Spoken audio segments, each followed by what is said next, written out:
place where I volunteer at, which is called Women's Resource Center, and it's not actually in Yulee, it's in North Jacksonville off of Main Street. But the ironic thing was we were talking about the one in Yulee, and we just recently actually merged with them. So the Yulee one that's closed down is now part of ours. So we've all this just happened in the last couple of weeks, so we're all one big center now. But and I was thinking about it because they told me this months and months ago that they were going to let me talk. So if anybody who was really wise would have planned ahead. But I'm extremely last minute, so it was like, oh, I'll figure it out. I'll figure it out. You know, I'll figure it out. So yesterday I was at the center figuring it out. What I was supposed to talk about and how I was supposed to say it, because they do this all the time. I mean, that's why I have these huge boxes, because they handed me all this stuff to bring in, and I didn't even know what to do with that. So I said, well, okay. So last night, as I was last minute planning for this, I was like, well, what should I say? So at first I was thinking maybe I could tell you a little bit about my testimony, why I even ended up at a pregnancy center, which I thought about, and I was like, well, that's a very long testimony, but to see where God has brought me from. And then, so then I thought, well, I don't go through all that. The basic of my testimony would be I was 19, had my first child, didn't marry the dad because that actually wasn't wise. Not that getting pregnant at 19 was wise, but it wasn't going to fix that problem. So, I had the baby. I had wonderful parents who were very good to me, and they let me, stay, and they helped me get through college, and they did all those kind of things, and that was great. Well, then I thought I was going to fix it, because being 19 and having a baby, and being the only 19-year-old in all of my friends and having a baby was very shameful to me. And so I got married very quickly at like 21 with a guy that I knew for like 6 months. I thought that would fix it, but then she would be so little, she wouldn't know that I had been a single mom, and this was going to be fine, and I was going to just sweep it underneath the rug, and it was going to be great, and that ended up being a disastrous marriage. So then I went from unwed mother to having 2 more kids with my husband, and then I became a single mother 7 years later. So I was kind of like, all of it was like God was kind of saying, just let it be. Like, this is just, this is just who you are. This is how I'm going to use you to minister to people, because this is just your life. This is just kind of where I was. So when I finally accepted that part of my life, I had then fixed all of the stuff that I had just messed up and moved on. Okay, fast forward a couple of years, I made it through nursing school, and I fixed part of that. God fixed all of that, and restored, and I got remarried, had this fabulous husband who he brought to me, and I didn't have to do anything for it. And then, we got married, and we had this kid. So now my life is A-okay, right? It's good. It's where it's supposed to be. So then I started to look back, and I was like, okay, well, God, you've done, and that's just the fast forward version. There's so much stuff that I could tell you that God did. It would just blow your mind. But fast forward to where we are here. Then I started to sit there, and I was like, okay, well, God, now you've been so amazing to me, and you fixed this. Like, you fixed all these messes that I just created. Now what? He didn't do that for me. I mean, he loves me. Don't get me wrong, he loves my kids. He wanted us to, obviously, to have a great life, but my point was, you didn't do that just for me. Like, you did that for you, so now what do I do? And that kind of thing. So I started to look into different ministries, because I felt like, and I know that you guys have heard it before, that God gives to you so that he can give through you. And that was what I really felt like that was what my life was. I was like, well, then what do I do with this? Because here now I've got all these kids, and the married life, and I'm working, and really what time do I have? Like, what do I have left? That kind of thing. But then, and I went and checked out the Inn ministry over on the west side of Jacksonville, which is an amazing ministry, but there really wasn't any room for me. And I kept thinking, but God, but I want to do this ministry. And there's ministry is totally separate, totally different. And it's an awesome ministry, but it's not really set up for what I felt like God was doing. And so I happened to be reading the newspaper one day. There was a big, huge article about Women's Resource Center, and they have been on the north side of Jacksonville for like 20-something years. And they were working out of this little church or something. Well, they had just done a really big renovation program. It was a building fund and all this kind of stuff, and they had just revamped it, right? And at the very bottom, there's this little tiny article, and just a little paragraph just said, if you're interested in volunteering, call. So I called, and they were still in the process. This was during the summer. It was not that, well, it was like last summer, I think it was. They were still in the process of it, and they said, call back at this time, like in August, they were doing a workshop, blah, blah, blah. And so I went in, and this place was just exactly where God wanted me, where he wanted me to be, because this is exactly what I knew where I needed to be to give back to people who were in that situation, or that were in that situation, and they are now. And basically, it was, you went into the training. The resource center itself is set up, sorry. It's set up, it's basically, there's 2 components to it. We have a medical side, and then we have what I call our practical side. So the medical side is what you would expect from a crisis pregnancy center. We have they come in and they get the pregnancy test, and we just do the urine testing. We also have, what I think is really awesome, is the ultrasound sonogram part of it. So basically, if the mom is basically on the fence, we can take her in and do an ultrasound, and she can see that baby, and she can see the heartbeat. And we don't do obviously any kind of medical diagnosing with them, or the sex of the baby, or anything like that, but they see the baby. We show them this is the heart, and this is the head, and this is your baby. This is your baby.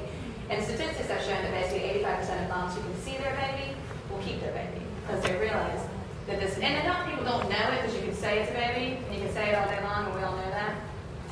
But when they see that baby, then they basically, that's kind of, we have more of a chance of keeping them.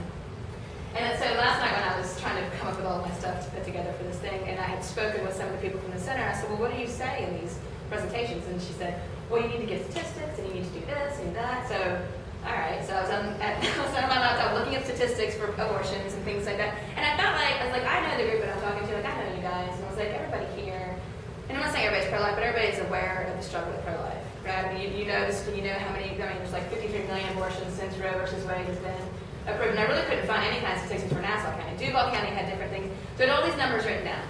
And I was like, okay, now I feel really informed, like I can come in and say something really intelligent. So, but then I didn't know what to do with the numbers, because then I started thinking, I was like, well, I don't know what to say with this. And then I just went to sleep, because that's what I do when I just, when I couldn't do anything else, I was like, I'm going to bed, I'm going to wake up in the morning, and if God wants me to say something, he's going to tell me, because this is his ministry, you know what I mean? Like, it doesn't really matter what I say. So, when I woke up this morning, I was thinking about all the numbers. God said to me, or I felt like the Holy Spirit said, all I kept hearing was the number 1. And I was like, okay, 1. And God said, 1. If it was only one mother, if it was only one baby, this center would be worth it. And that's the truth. And that's what I felt like I was saying, because our God, our Jesus is not about the numbers. And of course he wants everybody to be saved, but he's about you, and he's about your baby, and he's about a relationship with you. And it's not about how many women can be getting out of these doors, and it's not about how much can we, does this woman know I love her? Because if this woman knows that I love her, she is going to want to do better things with her life, and she's going to want to do better things with her child's life. So this is why I love Women's Resource Center. We go to the medical department and we save this baby. We say the mother says, yes, I want to keep the baby, blah, blah, blah. Well, we walk through this beautiful facility, which this is the drawing of it, but it actually is in effect now. The beautiful building is there, and it's got the tile floors. And we do all this stuff. And you walk through the back door and you get to what we call earn while you learn. Earn while you learn is where I like to be. This is my favorite part of it. This is where the mothers who choose to keep their baby, we take them in and we say, you are not alone. And we don't care that the baby daddy is in jail, and we don't care that this is your 7th child, and these are real stories that I'm telling you. We don't care about any of that. You matter to us, and we're going to teach you how to raise this child. Because it doesn't matter if you save that baby if you just send that family back out, and they're right back in the poverty that they started out with, and they're right back in the bad neighborhoods, and they're right back in the places where, where basically the cycle is just going to continue. Well, we haven't done any kind of ministry to them at all. We've just actually added a burden onto them, which is another mouth to feed. And that's where I think that a lot of times Christians and just society in general forgets, yeah, it's a great thing to save that baby, but if you can't teach them to raise that baby, then what have you done for them? Nothing. So we walk back, and we walk back through this really nice building, and I make this point because if anybody comes to volunteer, I don't want you to be shocked, through the trailers that have been donated to us for Earn While You Learn. Because I think that people think, I know I thought this when I read the paragraph, or, I want to volunteer. And we get this great idea of how we're going to do ministry, and we're going to help these women. And then you go in and you walk through these trailers, and these women are here. And these women are here exactly how they came to us, which is, the children are wearing clothes that don't fit, and they haven't eaten a really good meal in a long time, and they're snotty nosed, and the moms literally have the problems that I tell you, where the dad is in jail. The dad is in jail, and he has just stolen her ATM card and wiped out her bank account if she even had a bank account. And they are living, in a car, or they are living, these are real women that we're dealing with. So we have these trailers that we have right now sectioned off, and we have one part where we have the moms, one part where we have the children, and the other part's just the office area. And then the other trailer we have is set up like a store. So basically, what we're doing with these women is they come in, and we have, it's Monday and Tuesdays right now. And it goes from 9 in the morning until 1 o'clock in the afternoon, and you have a lunch break in between there. And during that time frame, you have class after class after class for these moms. Some of them are pregnancy classes because, some of them, even though they're on their 3rd or 4th child, they've never gotten, prenatal care. They don't really know what's going on. Or it is their first. We had a 17-year-old that was her first baby. She had no idea. No idea that smoking was harmful for her baby. You got to remember, these women are coming from home. This is a cycle that has gone on generation after generation after generation. She was 1 in 5 children. Her mother was on drugs the whole time.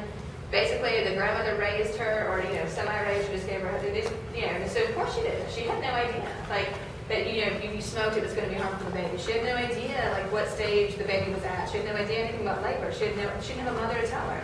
She just she had this boyfriend, and that is the story's going on. But so we go through that. We go through parenting classes. Yes, you need to discipline your child. Yes, you need to bathe your child. Your child needs to eat fruit.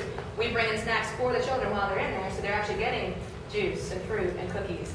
And and then we also go through, and then on Tuesdays we have a Bible study, and it's optional. We don't make them, but we have there's a guy and a girl that come in. She sings, he plays guitar, and they do praise and worship with them. And we've had several people get saved, not because we preach to them, because we've lived with them, because we've sat there literally day in and day out with these moms. I mean, they're friends with us on Facebook. We have one mom right now that's in the hospital because her baby had open heart surgery. So we go up there and we pray for them and we help them through these situations. And then we also have it set up with the kids. And we're working on the kids now because we just started kind of getting this going. The kids can range anywhere. I have pictures of them for you. These are some of them, not all of them. But we have the babies. And then we have the older kids.